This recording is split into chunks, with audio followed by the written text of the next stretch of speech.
오늘은 설교를 제가 좀 방식을 바꿨습니다. 최초로 이렇게 방식을 바꿔보는데 로마서 1장에서부터 5장까지를 한번 우리가 쭉 읽겠습니다.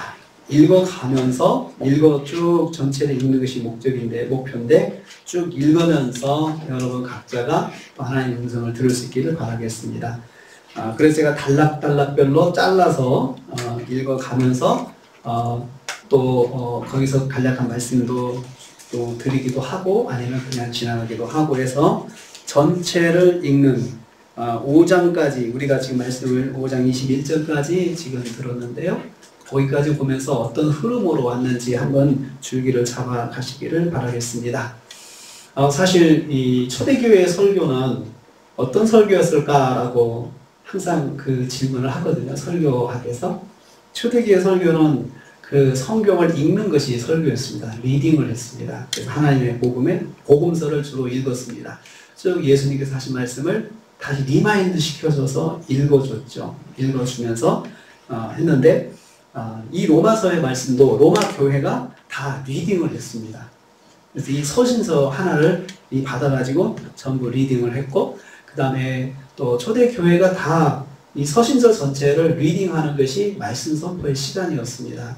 그래서 서신서가 편지, 사도행전, 로마서, 고린도 전후서, 복음서 이것들이 다 손으로 써가지고 핸드라이트 해가지고 다 교회에 보내져가지고 또 거기서 다시 핸드라이트 해가지고 또 다른 교회에 보내주고 그러면 교회들이 그것을 받아가지고 제일 우선적으로 하는 것이 읽는 거였습니다. 그래서 읽어서 그 말씀을 마음에 새기고 그 말씀 가지고 내가 이렇게 살아야겠다 하고 교회가 그렇게 세워졌습니다.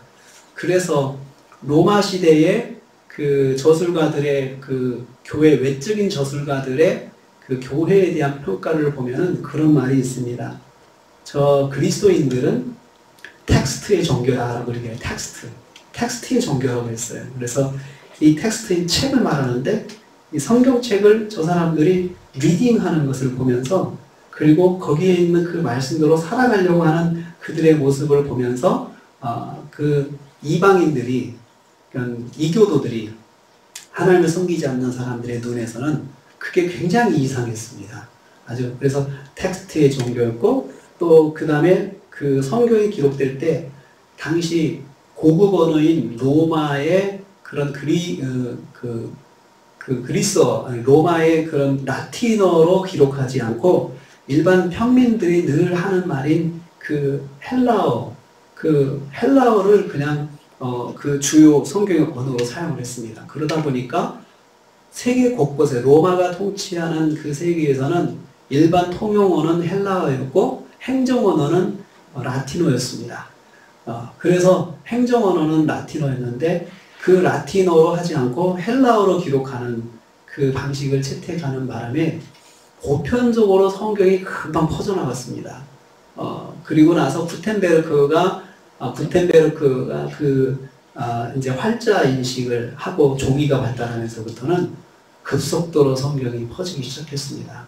그래서 그 전에는 다 손으로 필사를 해가지고 교회가 교회에 사람을 통해서 이 서신서를 전해주는 거죠.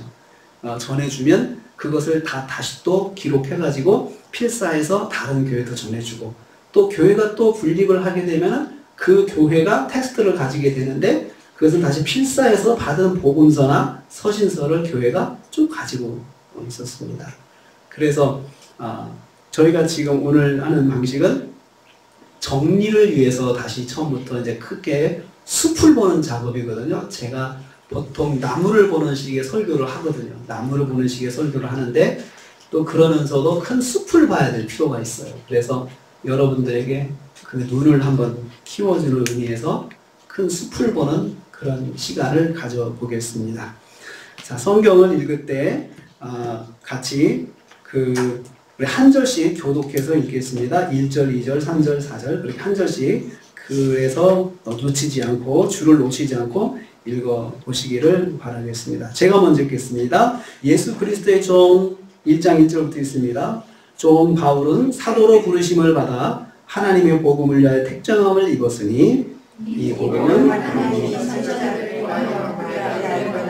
성경에 미리 약속하신 것. 그의 아들에 관하여 말하면 육신으로는 다윗의 혈통에서 나셨고 성결에게로는 죽은 자에게서 곧 우리 주 예수 그리스도시라. 그로 말미암아 우리가 은혜와 사도의 직분을 받아 그의 이름을 위하여 모든 이방인 중에서 믿어 순종하게 하느니 로마에서 하나님의 사랑하심을 받고 성도로 부르심을 받은 모든 자에게 하나님 우리 아버지와 주 예수 그리스도로부터 은혜와 평강이 있기를 원하노라.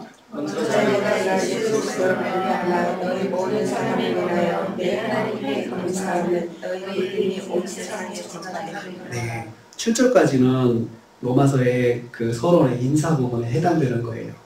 그래서 7절까지가 사실은 헬라어 원문상에서는 하나의 문장이에요. 마침점이 7절에 딱 끝날 마침점이 시작해가지고 그렇게 해서 바울이 지금 쓰고 있고 그러면서 이 부분에서 예수 그리스도가 확 부각이 되죠. 이 복음은 예수 그리스도다라고 그렇게 마무리를 줬습니다. 그리고 이제 내가 이것을 이제 로마에게 보내는 것을 이제 말하고 있는데요. 제가 이제 9절 읽겠습니다. 내가 그의 아들의 복음 안에서 내 심령으로 섬기는 하나님이 나의 증인이 되시거니와 항상 내 기도에 쉬지 않고 너희를 말하며 어떻게 하는지 너희에게 좋은 길을 내가 너희 보기를 간절히 원하는 것은 어떤 신령한 은사를 너희에게 나누어 주어 너희를 견고하게 하려 함이니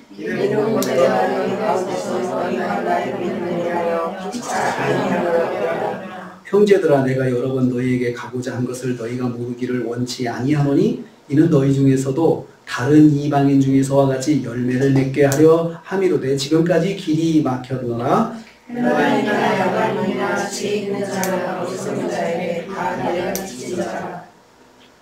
그러므로 나는 할 수 있는 대로 로마에 있는 너희에게도 복음 전하기를 원하노라. 내가 복음을 부끄러워하지 않으니 이 복음은 모든 자에게 전해주신 하나님의 능력이 됩니다. 먼저는 유대인에게요 그리고 헬라인에게요. 복음에는 하나님의 의가 나타나서 믿음으로 믿음에 이르게 하나니 기록된 바 오직 의인은 믿음으로 말미암아 살리라 함과 같으니라. 여기까지요. 여기까지 해서 사도 바울이 로마 교회에 신령한 은혜를 나눠주고 싶다라고 이제 애매하게 이야기했는데 그 견고하게 한다라고 하는 그 11절 말씀이 있어요. 로마 교회가 견고하지 못하고 있는 그런 문제점을 앓고 있다는 것을 여기서 우리가 행간에서 읽어낼 수 있습니다. 그 견고하게 세우기 위해서 뭘 말하느냐? 복음 이야기가 나오죠. 복음. 그래서 복음을 전하기로 원한다. 너희들에게 복음을 전해서 이 복음으로 교회가 견고하게 서 있기를 원한다라고 지금 바울이 말하고 있어요. 그래서 복음 이야기가 나왔습니다. 이걸 통해서 제가 배경에서 이야기한 것처럼 로마 교회가 역사가 25년에서 30년 정도 역사가 있는데 교회가 사람이 없어서 견고하지 않은 것이 아니고 사람이 부족해서 견고하지 않은 게 아니고 사람이 너무나도 넘치는데 교회에 견고하지 못함이 있었는데 그것은 바로 교회가 복음 안에 서지 못했던 그 문제였습니다. 복음 안에 서지 못했다. 교회가 다 있는데 복음이 없다는 거죠. 그래서 사도 바울이 로마 교회들에게 복음을 전하기를 원한다라고 했고 그래서 이것을 통해서 너희가 견고하게 서고 열매를 맺게 한다. 13절 말씀에 열매를 맺게 하려 함이라고 하면서 열매 맺는 신앙생활을 위해서 복음이 필요하다라고 지금 사도 바울이 이렇게 이야기하고 있습니다. 그러면 복음이 뭐냐라고 해서 이제 복음에는 하나님의 의가 나타난 것이다 라고 17절에 그렇게 설명을 해주고 있죠. 자, 그러면 이제 18절부터 읽어 나가겠습니다. 제가 먼저 읽겠습니다. 하나님의 진노가 불의로 지대를 막는 사람들의 모든 경건하지 않음과 불의에 대하여 하늘로부터 나타나나니 이는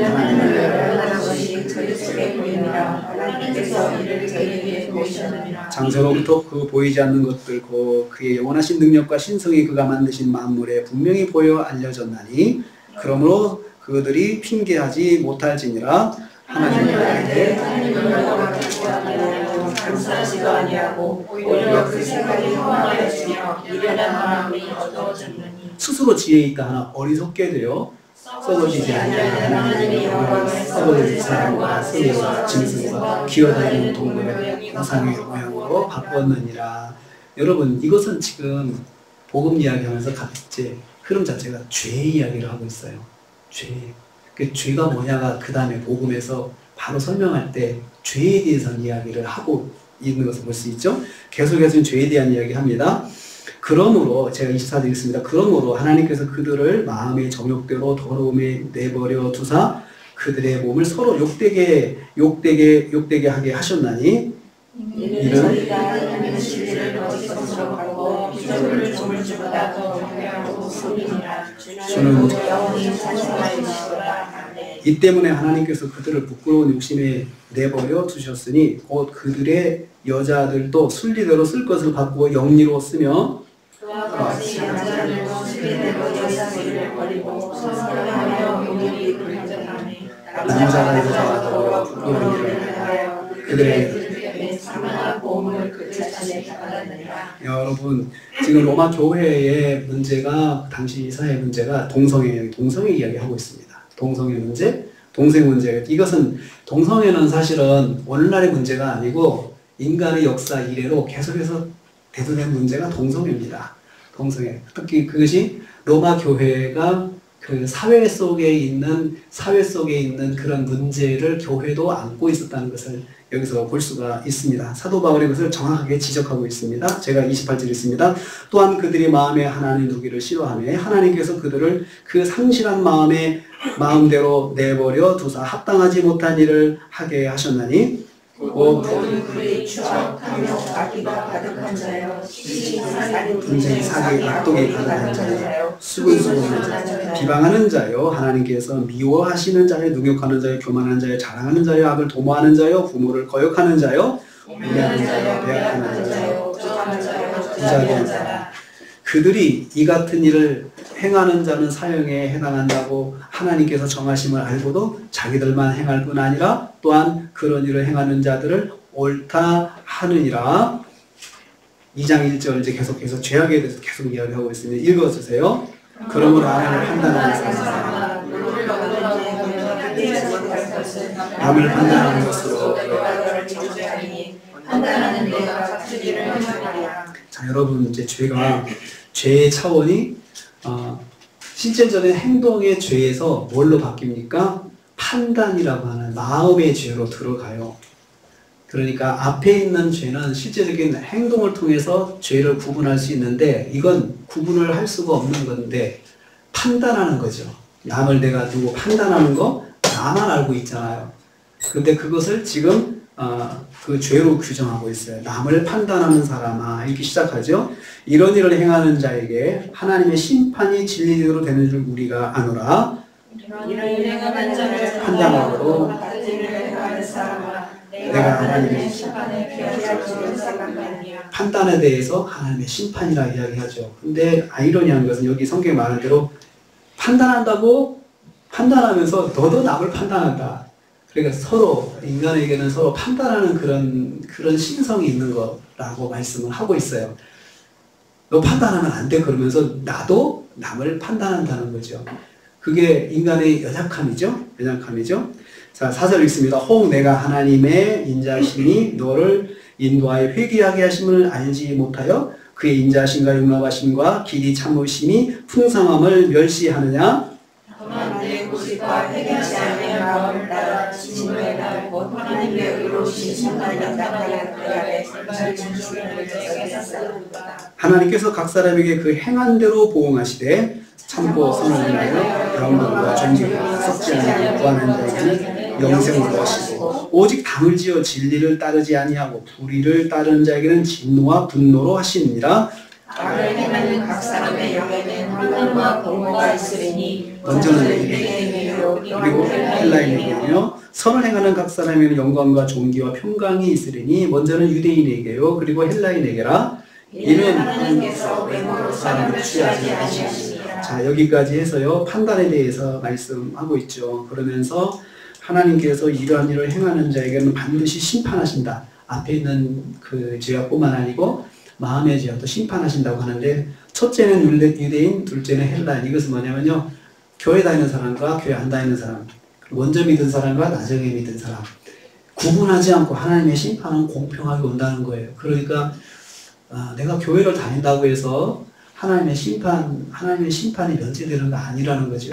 중요한 것은 그 사람의 믿음이에요. 믿음이 중요하다는 이야기는 앞으로 뒤에 할 것입니다. 하나님께서는 외모로 사람을 취하지 아니하신다. 절대로 외모로 하나님은 사람을 취하지 않고 그 중심에 있는 마음을 가지고 하나님은 판단을 하신다라는 것을 여기서 말씀하고 있습니다. 자, 16절까지 읽어보겠습니다. 제가 먼저 읽습니다. 무릇 율법 없이 범죄한 자는 또한 율법 없이 망하고 무릇 율법이 있고 범죄한 자는 율법으로 말미암아 심판을 받으리라. 하나님 앞에서는 율법을 듣는 자가 의인이 아니요 오직 율법을 행하는 자가 의인할 수 없으니 율법 없는 이방인이 본성으로 율법의 일을 행할 때에는 이 사람은 율법이 없어도 자기가 자기에게 율법이 되나니 이는 그 양심이 증거가 되어 그 생각들이 서로 권고하는 사람이요 혹 변명하여 그 마음에 새긴 율법 행위를 나타내리라. 곧 나의 복음에 이른 바와 같이 하나님이 예수 그리스도로 말미암아 사람들의 은밀한 것을 심판하시는 그날이라.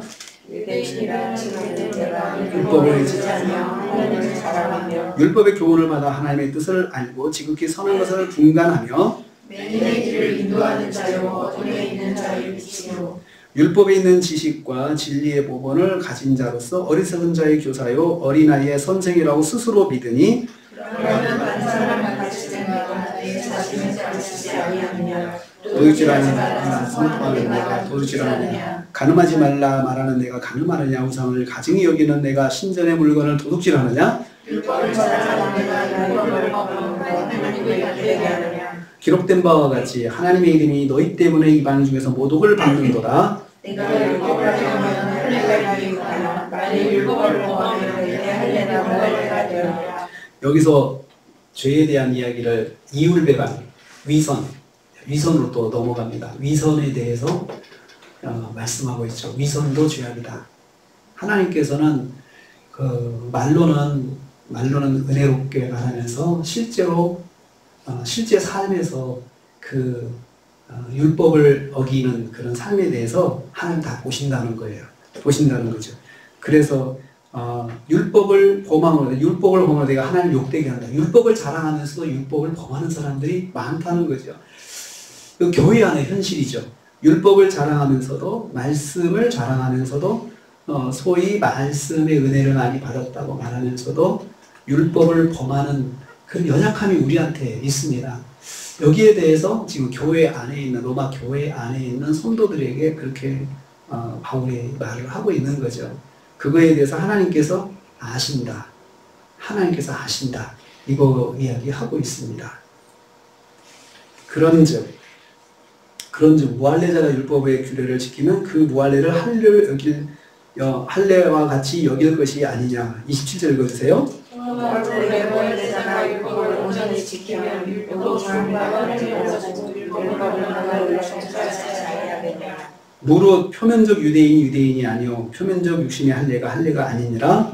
오직 이면적 유대인에게 영이와 할례는 마음에 알지니 영이 있고 율법은 있지 아니하였으나 그 칭찬이 사람에게서 다만 하나님에게서니라. 자, 여러분, 칭찬은 하나님이 하시는 것이 제일 중요하다. 이렇게 이야기하면서 사실 우리가 교회로서 표식을 갖는 것 참 중요하지만 표식이 전부가 아니다 이거죠. 교회로서 표식이 전부가 아니다. 할례가 우리가 구원받은 사람으로서 하나님의 백성이란 표식인 건 중요한 거지만 그 표시가 진짜 그 사람이 하나님의 사람이다라는 것을 입증하는 것은 아니다는 거죠. 실제 표시는 마음에 해라.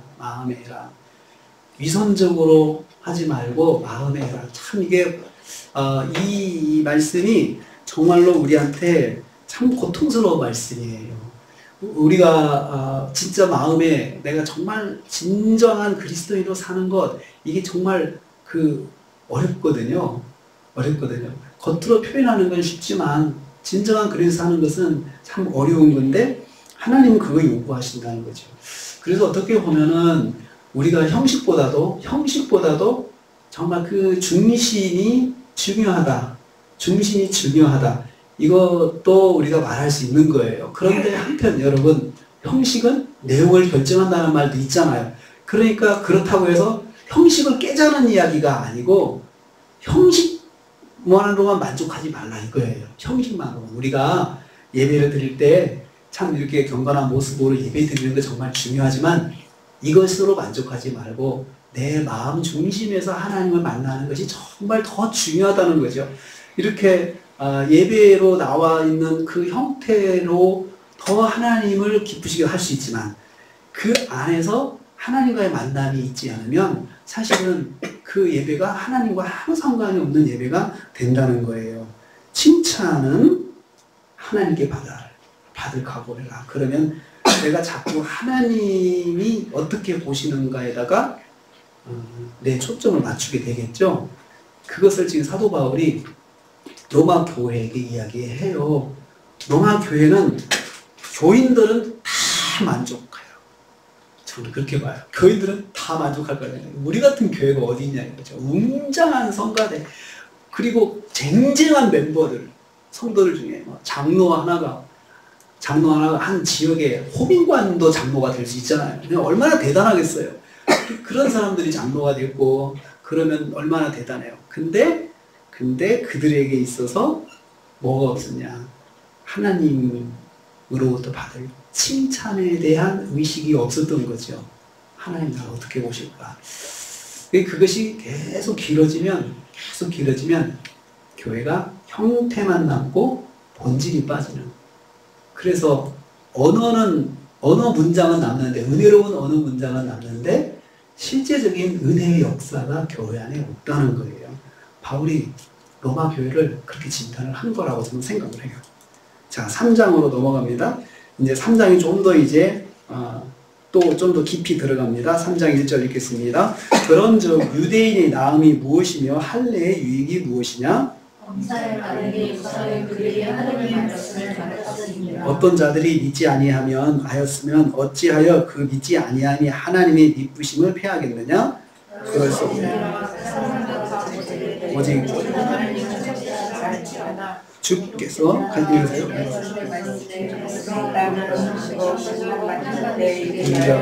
함과 같으나 그러나 우리의 불의가 하나님을 드러나게 하면 무슨 말 하리요?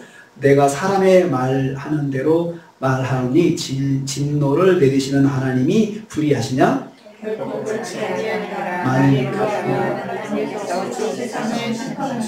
그러나 나의 거짓말로 하나님이 참되심이 더 풍성하여 그의 영광이 되었다면 내가 어찌 내가 죄인처럼 심판을 받으리요? 어떤 이들이 이렇게 우리가 그런 정죄하는 것이 나타납니다. 여러분 이게 무슨 말이냐면 이제 교회 안에서 이런 궤변도 있는 거죠. 내가 죄를 져서 나는 기여한 것이 있다. 뭘 기여했는데 하나님의 그 공의로우심이 내가 희생이 돼서 드러난 거예요. 그렇게 이야기하는 거죠. 그러니까 나는 어떻게 보면 하나님이 불의에 대한 심판의 도구로 나를 사용했기 때문에 어떻게 보면은 나의 죄악은 그 하나님의 작정 속에 있어. 그렇게도 말하고 어떤 사람은 그렇게 해서 하나님의 공의로우심이 나타낸 도구로 내가 사용됐으니까 나의 죄는 무죄야.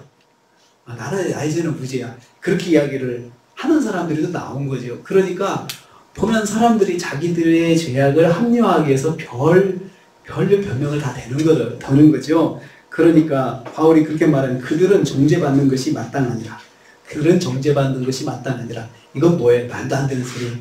그것은 말도 안 되는 소리다. 그건 하나님의 심판받는 거다라고 이야기를 하고 있습니다. 자, 9절 읽습니다. 9절부터 17절까지 읽어보겠습니다. 제가 읽겠습니다. 9절부터 그러면 어떠하냐? 우리는 나으냐? 결코 아니라 유대인이나 헬라인이나 다 죄 아래 있다고 우리가 이미 선언하였느니라.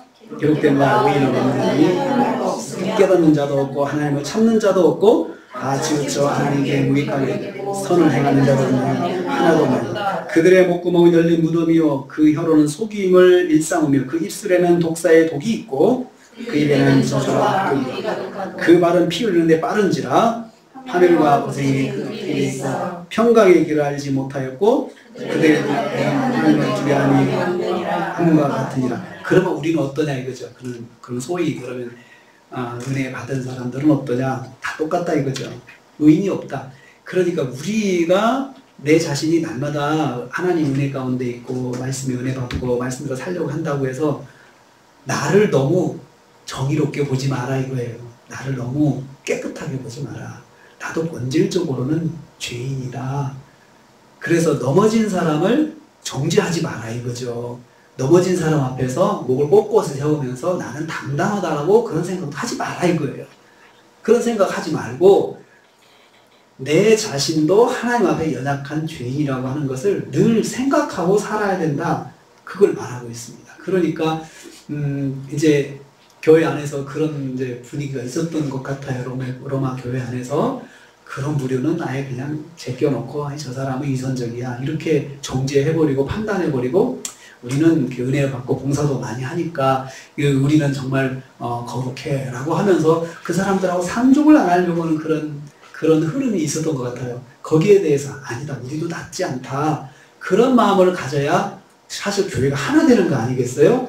연약한 사람들 넘어진 사람 너희들 너 같은 죄인들하고 내가 어떻게 살겠느냐. 죄인 오라 하실 때에 제일 부르소서 찬송을 그렇게 하면 되겠냐 이거죠. 그래서 우리가 신학교 다닐 때 그랬거든요. 그 찬송 부를 때 죄인 오라 하실 때 교수님 지적하면 제일 부르소서 막 그랬어요. 교수님들이 비판을 했거든요. 교수님들이 이선적이니까 막 그래가지고 그렇게 비판을 했는데 젊은 사람 눈에서는 기성세대가 굉장히 이선적으로 보이잖아요. 그러니까 그렇게 정죄했던 그런 우리 연약한 점이 있어요. 근데 그럴 때 사도 바울이 그러한 우리에게 그런 말을 하는 거죠. 우리는 나으냐? 아니다. 이거죠. 아니다. 우리도 똑같이 다 치우쳐서 무익하게 되고 선을 행하는 자도 없고 하나도 없다. 사실 우리가 선을 하나도 행하지 않는다는 말은 무슨 말이냐면은 완벽하지 않다는 거죠. 우리가 그럼 착한 일 안 합니까? 하죠. 그렇지만 그것이 우리의 죄성을 덮는 건 아니라는 거죠. 오직 그 우리의 죄를 덮는 것은 예수 그리스도의 보혈의 공로 하나밖에 없는 거예요. 그걸 말하려고 지금 하고 있어요. 자, 19절 읽습니다. 우리가 알거니와 무릇 율법이 말하는 바는 율법 아래 있는 자들에게 말하는 것이니 이는 모든 입을 막고 온 세상으로 하나님의 심판 아래 있게 하려 함이라.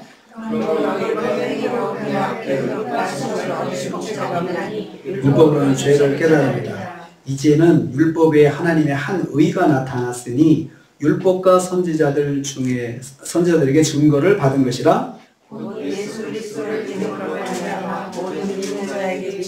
하나님의 의인이 차별이 없느니라. 자, 여러분 이제 거기서 하나님의 의에 대해서 이야기, 율법 외에 사실은 율법을 행해야만 우리가 의롭다 하심을 받는데 율법을 다 지키지 못하는 거죠. 그런데 율법과 같이 율법처럼 의롭게 우리를 만들어주는 그것이 있는데 그분이 바로 예수 그리스도죠. 예수 그리스도를 믿는 것이 마치 율법을 행해서 의롭게 되는 것처럼 우리를 의롭게 만드는 길이 바로 예수 그리스도다라고 했어요. 그래서 율법은 행위거든요. 그런데 예수 그리스도를 믿는 믿음은 행위가 아니고 마음의 결심이에요. 그리고 그 결심에 따른 행동이죠. 거기까지 만드는 거죠. 거기 만드는 건데 예수 그리스도가 바로 율법처럼 우리를 의롭게 만드는 그런 분으로 우리에게 새롭게 주어졌다. 예수 그리스도가. 그래서 말씀하고 있습니다. 모든 믿는 자에게 미치는 하나님의 은혜 22절 말씀 차별이 없다. 믿는 사람은 다 차별 없이 똑같이 적용되는 것이 하나님의 의 예수 그리스도라고 합니다. 그래서 23절 제가 있습니다. 모든 사람이 죄를 범하였음에 하나님의 영광에 이르지 못하더니 하나님의 은혜로 값없이 여기 예수님 안에 있는 속량이라는 단어죠. 속량 그걸로 다 갚아주는 게 속량이거든요. 다 갚아주는 거. 예수 그리스도를 말하면 다 갚아주시는 거. 주님이 뭘로 갚아주셨는데 예수님이 뭘로 갚아주셨는데 십자가의 보혈로 자신이 죄값을 치러서 갚아주셨다. 그 말을 나중에 이제 합니다. 뒤에 있는 단어가 이제 화목제물이라는 단어가 나옵니다. 속량, 화목제물 이렇게 나갑니다. 이 예수를 하나님이 그의 피로서 믿음으로 말미암은 화목제물로 세우셨으니 이는 하나님께서 길이 참으시는 중에 전에 지은 죄를 감고하심으로 자기의 의로우심을 나타내려 하심이니 또한 예수 믿는 자들 그런데 자랑할 때가 어디냐 있을 수가 없느니라. 무슨 법으로냐 행위로냐 아니라 오직 믿음의 법으로니라.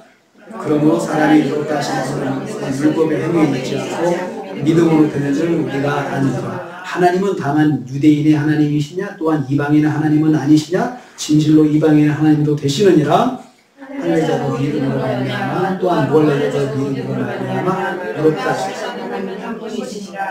그런즉 우리가 믿음으로 말미암아 율법을 파기하느냐 그럴 수 없느니라. 도리어 율법을 굳게 세우느니라. 율법은 믿음으로 말미암아 오히려 굳게 세워지는 것이다 라고 이야기를 지금 율법이 파기되는 거 아니다.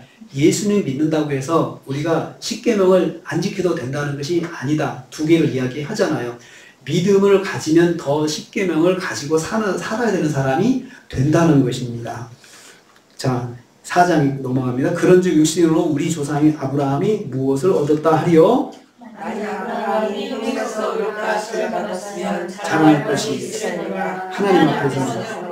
자 아브라함 이야기가 왜 나오냐 하면은요, 이제 아브라함이 행위로 우리가 믿음의 조상 아브라함 하잖아요. 그러니까는 아브라함이 하나님께 순종하는 순종하는 행동을 많이 해가지고 믿음의 조상이 됐다. 그가 의롭다 하심을 받았다. 그렇게 생각하는데 그게 아니라는 거죠. 아브라함도 행동을 한 것이 아니고 믿음으로 아브라함도 인정을 받은 사람이다. 하나님께 그걸 이야기를 하려고 하고 있어요. 왜 아브라함 예를 드냐 하면은 유대인들이 항상 모델이 아브라함이거든요. 설명이 항상 아브라함부터 시작하거든요. 그러니까 유대인들이 잘 아는 그 아브라함 가지고 설명을 하는 거예요. 자, 아브라함에 대해서 이야기를 합니다. 성경이 무엇을 말하느냐? 아브라함이 하나님의 믿음에 그것이 그에게 의로 여겨진 바 되었느니라. 4절. 보수로 여기거니와 이를 아니할지라도 경건하지 아니한 자를 의롭다 하시는 이를 믿는 자에게는 그의 믿음을 의로 여기시나니 이런 것이 없이 하나님께 의로 여기심을 받는 사람의 복이 되어야 다윗이 말한다. 불법이 사함을 받고 죄가 가려짐을 받은 사람은 복이 있고 주께서 그 죄를 인정하시니 복이 도다 함과 같으니라. 자 여기서요 아브라함이 일하지 않고 은혜로 인정을 받았다. 그 이제 이야기하고 있습니다. 일하지 않고 그리고 다윗의 예도 들어요. 다윗도 그렇게 그런 사람이 되었다. 그러니까 로마 교회 안에 유대의 교인들, 유대교 출신 이제 크리스천들이 강조하는 것이 뭐였냐면은 율법을 지켜야 구원을 받는다 해서 강조를 했어요. 그러니까 지금 로마 교회 안에도 크리스천 중에서 유대교 출신들이 있으니까 자꾸 그것을 강조를 하겠죠. 그것이 교회 안에 혼란이 일어났어요. 그래서 여기에 대해서 정리를 하고 있습니다. 율법을 지켜서 의롭다함을 받은 것이 아니다. 아브라함이 그걸 예를 지금 들고 있습니다. 다윗도 그렇다 그 말이죠. 그런즉 이 복이 할례자에게냐 혹은 무할례자에게도냐 무릇 우리가 말하기를 아브라함에게는 그 믿음이 의로 여겨졌다 하노라. 할례시냐 무할례시냐 왜 할례 이야기가 나오냐면요, 아브라함이 하나님의 백성으로 인정받은 것이 할례를 받고 나서 한 것이냐, 할례 받기 전에 한 것이냐, 받은 후에 한 것이냐, 이 문제가 있는데, 사실 아브라함은 할례 받기 전에 이미 하나님께 믿음으로 의롭다 하심을 받았고 나중에 할례를 받았다 그 말이에요. 그러니까 또 뭐냐면은 이제 예수를 믿어도 할례를 받아야 된다. 또 이제 그 교회 안에서 주장하는 사람이 또 있는 거죠. 그거 받지 않으면 구원을 못 받아 라고 이야기를 한 거예요. 그러니까 거기에 대해서도 사도 바울이 지금 로마 교회에게 설명을 해주고 있습니다. 그가 할례 11절 제가 읽겠습니다. 그가 할례의 표를 받은 것은 무할례 시에 믿음으로 된 것을 인친 것이니 이는 무할례자로서 믿는 모든 자의 조상이 되어 그들도 의로 여기심을 얻게 하려 하심이라.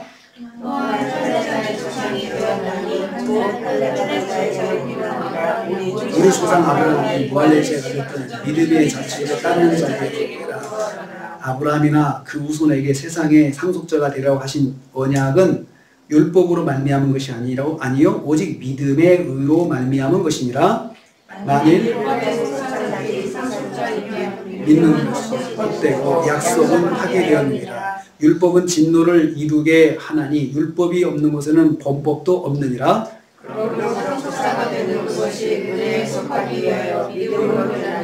이는 그 약속을 그 모든 후손에게 듣게 하려 하십니다. 율법에 속한 자에게뿐만 아니라 아브라함의 믿음에 속한 자에게도 그러하니 아브라함은 우리 사람의 조상이라. 기록된 바 내가 너를 많은 민족의 조상으로 세웠다 하심과 같으니 그가 믿는 바 하나님은 죽은 자를 살리시니 없는 것을 있는 것으로 부르시는 이시니라. 아브라함이 말할 수 없는 중에 이렇으니 이는 내 후손이 이와 같으니라 하신 말씀을 많은 민족 조상이 되게 하려 하시니라. 아브라함이 믿음으로 의롭다 하심을 받은 것이 율법으로 된 것이 아니라 그리고 이를 통해서 많은 조상이 많은 민족의 조상이 된다라고 이야기를 했어요. 그러니까 아브라함은 유대인의 조상이 아니고 유대인의 혈통적으로만 유대인의 조상으로 말하는 게 아니라 상징적으로 믿음으로 의롭다 하심을 받는 모든 성도들의 믿음의 조상이 된다, 모델이 된다는 거예요. 그래서 혈통적인 구원에 대해서 이걸 완전히 무너뜨리는 거죠. 혈통이 아니고 믿음이다라고 그렇게 말을 하고 있습니다. 19절 제가 있으면 19절 25절까지 읽습니다. 그가 백세나 되어 자기 몸이 죽은 것 사라의 태가 죽은 것 같으면 알고도 믿음이 약해지지 아니하고 믿음으로써 하나님의 약속을 의심하지 않고 믿음으로 약속하신 그것을 또한 능히 이루실 줄을 확신하였으니 그러므로 그에게 의로 여겨졌다 기록된 것은 아브라함만 위한 것이 아니요 의로 여겨짐을 받은 우리로 위하니 곧 우리 주의 죽은 자 가운데 살리신 이를 믿는 자니라. 같이요 예수는 우리가 없는 자 때문에 내어줌이 되고 또한 우리를 의롭다 하시기 위해서 살아나셨느니라. 자, 여러분 여기서 계속 반복돼요. 믿음으로 계속 반복되죠. 믿음으로. 그래서 앞에서는 율법으로 의롭다 하심을 받을 육체가 없다라고 했는데 이제 뒤에 가서 믿음으로 의롭다 하심 받았다. 아브라함도 그렇게 되었다라고 이야기를 하고 있습니다. 자꾸 행위와 어떤 증거로 어떤 그 형태로 구원을 이야기를 하는 사람들이 있다는 거죠. 율법을 지켰냐, 내가 뭔가를 많이 지켜냈느냐, 그리고 또 내가 몸에 어떤 표시를 가지고 있느냐, 그런 혈통적으로 믿음의 가문이냐, 이렇게 그것이 그 사람을 의롭게 하는 건 절대 아니다. 믿음이 그 사람을 의롭게 한다라고 그렇게 말씀하고 있습니다. 자, 5장으로 이제 넘어갑니다. 그러므로 우리가 믿음으로 의롭다 하심을 받았으니 우리 주 예수 그리스도로 말미암아 하나님과 화평을 누리자. 이 은혜에 들어가는 하나님의 영광을 바라고 즐거워하리라. 자, 우리가 이제 믿음으로 예수님과 화평 누리자, 평화를 누리자.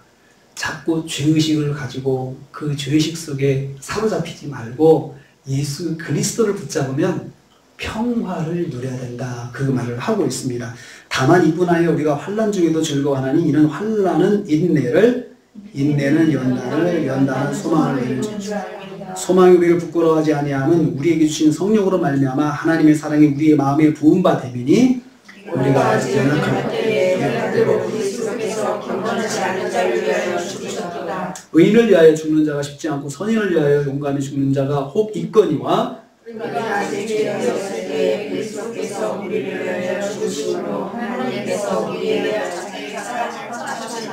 그러면 우리가 그의 피로 말미암아 의롭다 하심을 받았으니 더욱 그로 말미암아 진노하심에서 구원을 받을 것이니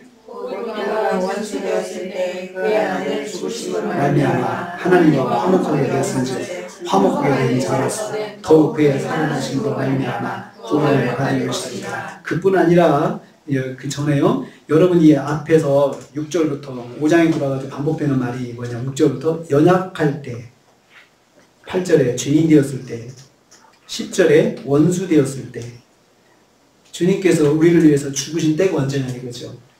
연약할 때, 죄인 되었을 때, 원수 되었을 때. 그러니까 이 말은 돌려 말하면 해석하면 이래요. 주님께서 나중에 죽으신 때는 내가 믿음으로 잘 잘 살 때 죽으신 게 아니에요. 내가 열심히 봉사할 때 날 위해 죽으신 것이 아니고 나는 전혀 예수님 모를 때 예수님하고 원수같이 생활할 때 이럴 때 그때 주님이 날 위해 죽으셨다는 거죠. 그게 주님의 십자가의 사랑이라는 거죠.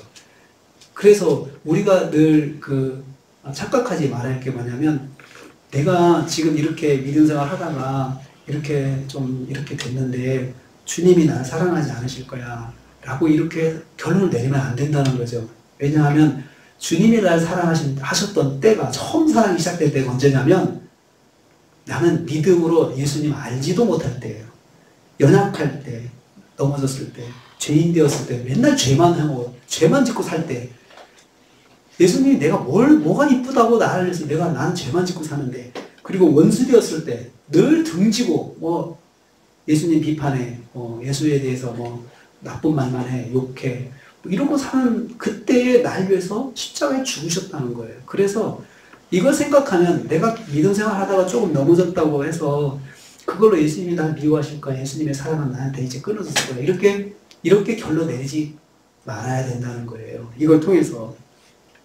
그래서 우리는 이제 화목하게 하셨기 때문에 우리는 하나님 안에서 그리스도로 말미암아 하나님의 즐거움을 회복해야 된다는 거죠. 다시 빨리 회복해야 된다는 거죠. 12절 제가 읽습니다. 그러므로 한 사람을 말미암아 죄가 세상에 들어오고 죄로 말미암아 사망이 들어왔으니 이와 같이 모든 사람이 죄를 지었으므로 사망이 모든 사람에게 이르렀느니라.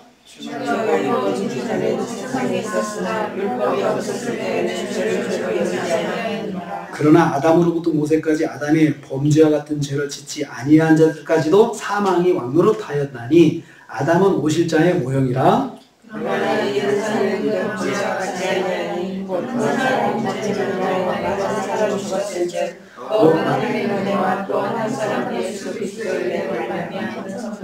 많은 사람에게 미쳐. 자, 이 선물은 범죄한 한 사람으로 말미암은 것 같지 아니 심판은 한 사람으로 말미암아 정죄에 이르렀으나 은사는 많은 범죄로 말미암아 의롭다 하심의 이름이라. 한 사람이 범죄로 말미암아 사망이 더욱 은혜와 의의 선물을 넘치게 받은 자들이 한 분 예수 그리스도를 통하여 생명 안에서 왕노릇하였느니라. 지금 여기서요 지금 대표 원리 이야기하고 있어요. 한 사람 아담이 넘어져가지고 모든 사람이 죄인이 되었어요. 그래서 아담같이 선악과를 안 따먹은 사람도 죄인이라 소리를 듣게 됐다는 거죠. 이게 아담이 인류의 대표로서 하나님과의 약속을 했는데 언약을 했는데 약속을 깼기 때문에 그렇거든요. 약속을 깨서 그 아담과 관계된 모든 사람들이 그 약속 깬 사람의 후손이 되기 때문에 내가 한 것 없이 그냥 그렇게 다 죄의 가문이 된 거예요. 그런데 참 희한하게도 뭐냐면 그 아담이 범죄한 이후로부터 사람들에게 죄의 성이 자꾸 전달이 되는 거예요. 가르치지도 않았는데 죄를 짓는 거예요. 아담이 살인을 가르쳤겠어요? 근데 아담의 자식들끼리 살인이 일어나고 있어요. 안 가르쳐도 생기는 죄가 이제 계속해서 번져나가기 시작하는 겁니다. 그게 한 사람의 범죄로 말미암아 일어나는 거예요. 그런데 예수 그리스도는 어떤 분이냐? 그분의 순종으로 예수 그리스도 한 분으로 말미암아서 그분을 믿는 모든 사람들이 의롭다 하심을 받게 되는 아담과 같이 그 아담하고는 이제 다른 더 좋은 결과에 대한 영향력을 예수님이 가지고 계신 분이다라고 그렇게 말씀하고 있습니다. 한 사람의 범죄로 말미암아 사망이 한 사람을 통하여 왕노릇하였은즉 더욱 은혜와 의의 선물을 넘치게 받은 자들은 한 분 예수 그리스도를 통하여 생명 안에서 왕노릇한다. 17절 제가 읽었습니다. 18절 읽으세요. 그런즉 범죄로 많은 사람이 정죄에 이른 것 같이 한 의로운 행위로 말미암아 많은 사람이 의롭다 하심을 생명에 이르리라. 여러분 의롭다 하심을 받았다는 건 아브라함처럼 인정을 받은 거거든요. 그 결과는 생명에 이르른다. 사망이 아니고 생명 가운데 거하게 된다는 거죠. 19절 제가 했습니다. 한 사람이 순종치 아니함으로 많은 사람이 죄인 된 것 같이 한 사람이 순종하심으로 많은 사람이 의인이 되리라. 그러나 죄가 같이 읽습니다. 이런 죄가 사망 안에서 왕노릇한 것 같이 은혜로 또한 의로 말미암아 왕노릇하여 우리 주 예수 그리스도로 말미암아 영생이 이르게. 자, 생명이라는 단어가 영생이라는 단어로 이제 설명이 됐습니다. 이건 예수 그리스도를 말미암아 의롭다 되는 것이 뭐냐? 우리가 영생, 구원을 얻는 것에 이른다는 것입니다. 이것이 지금 복음이에요. 그래서 사도 바울이 복음을 설명하겠다. 내가 복음을 너에게 전하겠다라고 이렇게 해가지고 죄를 지적한 다음에 모두가 다 죄인이야. 그런데 그 죄가 어디서 왔느냐? 아담의 불순종으로 말미암아 온 것인데 예수님께서 순종하심으로 말미암아 우리가 그 예수님을 믿으면 예수님께서 우리를 의롭다, 예수님을 통해서 의롭다 하심을 받고 아브라함이 인정받는 것처럼 그리고 영생에 이르게 된다. 지금 복음을 그렇게 설명을 해주고 있습니다. 사랑하는 성도님들, 이게 지금 제가 5장까지 지난주까지 전한 말씀의 흐름입니다. 말씀의 흐름. 로마서는 16장까지 됐는데 11장까지는 복음이 뭐냐를 설명하고 12장부터는 복음의 삶이 뭐냐 이야기를 해요. 그래서 앞에는 원리고 복음에 대한 그 논리적 설명이 들어가는 부분이에요. 그리고 뒤에서는 그러면 복음을 가진 사람은 어떻게 살아야 되는지 이제 생활 속에 하나씩 조목조목 적용해서 설명을 해주는 거예요. 그렇게 되어 있습니다. 이걸 전체적으로 복음을 가진 사람은 복음을 바로 할 뿐만 아니고 복음을 가진 삶이 있어야 된다. 이 두 가지를 로마서가 말을 하려고 하는 것입니다. 복음을 가진 자로서 복음에 따른 삶을 이야기하는 거지 그냥 착하고 의로운 좋은 삶, 선한 삶, 착한 일을 하는 삶 이걸 말하는 것이 아닙니다. 그래서 먼저 복음에 대해서 알게 하는 거죠. 복음에 대해서. 그것이 로마서의 큰 흐름입니다. 기도하겠습니다. 아버지 하나님 감사합니다. 로마서의 흐름을 저희들이 다시 한번 보았습니다. 예수 그리스도를 믿음으로 말미암아 의롭다 하심을 얻고 영생을 얻게 하신다는 그 복음의 말씀 우리가 들었습니다. 그렇습니다. 저희들이 예수님을 믿음으로 말미암아 의롭게 됨을 감사합니다. 그리고 우리의 믿음이 선한 삶으로 말씀 따르는 삶으로 이어지게 하여 주시옵소서. 지금은 우리 주 예수 그리스도의 은혜와 하나님 아버지의 말로 달 수 있는 사랑하심과 성령님의 감동 교통 충만 이루하시니 오늘 복음의 말씀을 듣고 주님 믿음으로 의롭다 하심을 받았다는 그 사실을 기억하고 나의 의로움을 회복하고 주님 말씀 따라 살기로 다짐하는 성도들 머리 위에 가정과 생활 위에 교회와 관계된 모든 기관들이 함께하지 못했지만 여러 곳에 흩어진 우리 형제 자매들 위해 그리고 우리 대한민국 위해 선교사님들 가정과 사역이 위해 지금부터 영원토록 함께 있을지어다. 아멘.